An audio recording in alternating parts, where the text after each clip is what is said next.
Sir CM గారు phone చేస్తున్నారు. నమస్కారం సార్. ఏంటయ్యా సిటీలో గందరగోళం ఏంటి? అసలు నువ్వేం చేస్తున్నావు? సార్ అదంతా క్లియర్ చేసే పనిలో ఉన్నాను సార్. ఏం చేయాలనుకున్నా త్వరగా చేయి. సార్ నేను అదే ప్రయత్నంలో ఉన్నాను సార్. ఏం చేస్తావో నాకు తెలియదు. గొడవలు ఎక్కువ కాకుండా త్వరగా క్లియర్ చేయి. సార్ మీరేం టెన్షన్ పడకండి సార్, త్వరలోనే అన్ని క్లియర్ చేసేస్తాను సార్. Okay sir. సరే సరే. నమస్కారం హోమ్ మినిస్టర్ గారు. ఓ నమస్కారం, రండి కూర్చోండి. ఊళ్ళో జరుగుతున్న స్ట్రైక్ గురించే మాట్లాడుతున్నా. సీఎం గారు ఫోన్లో ఒకటే వాయించేస్తున్నారు. ఈ ప్రాబ్లం అనేది త్వరగా సాల్వ్ చేయమని అడుగుతున్నారు నన్ను. చూడండి సార్, నేను ఈ సిటీకి ఎమ్మెల్యేగా మాట్లాడుతున్నాను. మీరు ఇలా ఊరికే కూర్చుంటే లాభం లేదు. జనం అంతా భయపడుతున్నారు. రేపు ఇది ఇండియా లెవెల్లో ప్రాబ్లం అవుతుంది. ఇప్పుడు స్టేట్ మొత్తం దీని గురించే మాట్లాడుకుంటున్నారు. అసలు మీరేం చేస్తున్నారు సార్? నాకు తెలుసులే, ఊరుకోవయ్యా. ఇది వరకు ఇలాంటి కేసులు లైట్ గా తీసుకోవటం వల్లనే కదా ఈ స్టేట్ మొత్తం అట్టుడికి పోయి ఆఖరికి ప్రభుత్వం కూడా పడిపోయిందయ్యా. అది కాదు సార్, జనం ఈ కేసుని సిబిఐకి అప్పచెప్పమంటున్నారు కదా. ఇప్పుడు ఈ కేసుని సిబిఐకి అప్పచెప్పండి, జనం కాస్త శాంతిస్తారు సార్. అది కాదయ్యా జనార్దన్, ప్రతి కేసును సిబిఐ అంటూ అప్పగిస్తూ పోతే మన పోలీసు వ్యవస్థపై మనకే నమ్మకం లేదని మనం ఒప్పుకున్నట్ట కాదా?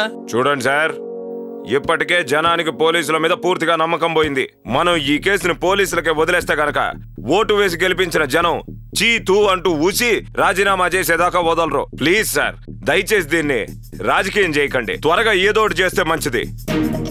పైగా వచ్చే నెల మన సీఎం గారు ఈ సిటీలో బహిరంగ సభ కూడా ఏర్పాటు చేశారు. అక్కడికే జనం ఎవరు రారు. జనం సంగతి పక్కన పెట్టండి, మనకే ఎంట్రీ కూడా ఉండదు.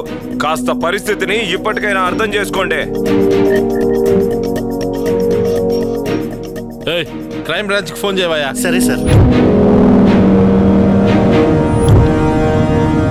మిస్టర్ దినేష్ రెడ్డి, మన సిటీ పోలీస్ హెడ్ క్వార్టర్స్ నుంచి మన స్టేషన్కి ఈ రోజే ఒక మిస్సింగ్ కేసు ట్రాన్స్ఫర్ అయి వచ్చింది సార్. ప్రతి న్యూస్ ఛానల్లోనూ ఇప్పుడు ఇదే బ్రేకింగ్ న్యూస్గా వస్తోంది. స్వయంగా హోమ్ మినిస్టర్ గారే ఈ కేసుని సిబిఐకి అప్పగించడానికి బదులుగా మన మీద నమ్మకం ఉంచి మన డిపార్ట్మెంట్కి అప్పగించారు. ఒకసారి ఆ ఫైల్ ఇలా ఇవ్వండి సార్. ఎలాంటి కేసులు హ్యాండిల్ చేశాను?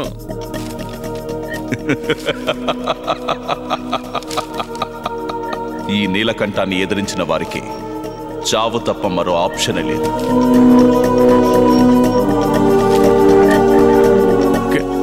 Can I take some water, sir? Please తీసుకోండి.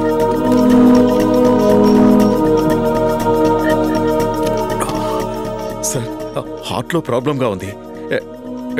టెన్షన్ తీసుకోవద్దని డాక్టర్స్ చెప్పారు సార్. ఈ కేసు నేను హ్యాండిల్ చేయలేను. వేరే ఎవరికైనా అప్పగించండి సార్.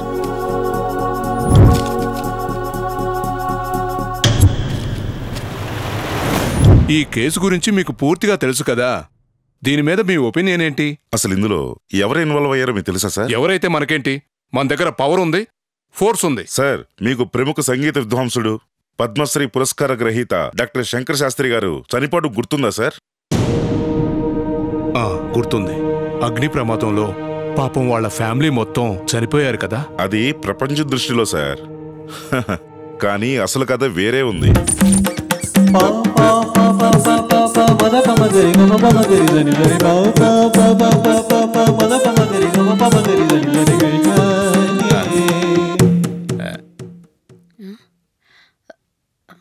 ఎవరు బాబు నువ్వు? నమస్కారం శాస్త్రి గారు, నా పేరు నీలకంఠం అంటారండి.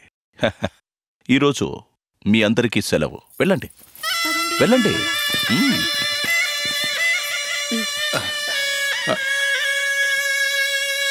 ఇక్కడ నీకు పనేంటి బాబు? ఈ ప్లేస్ మాకు కావాలని మా కుర్రాళ్ళొచ్చి అడిగారంట కదా. నేను ఇవ్వడం కుదరదని చెప్పాను కదా. For more updates, like, comment, subscribe to our channel. Hey darlings, గంటని click చేయడం మర్చిపోకండి.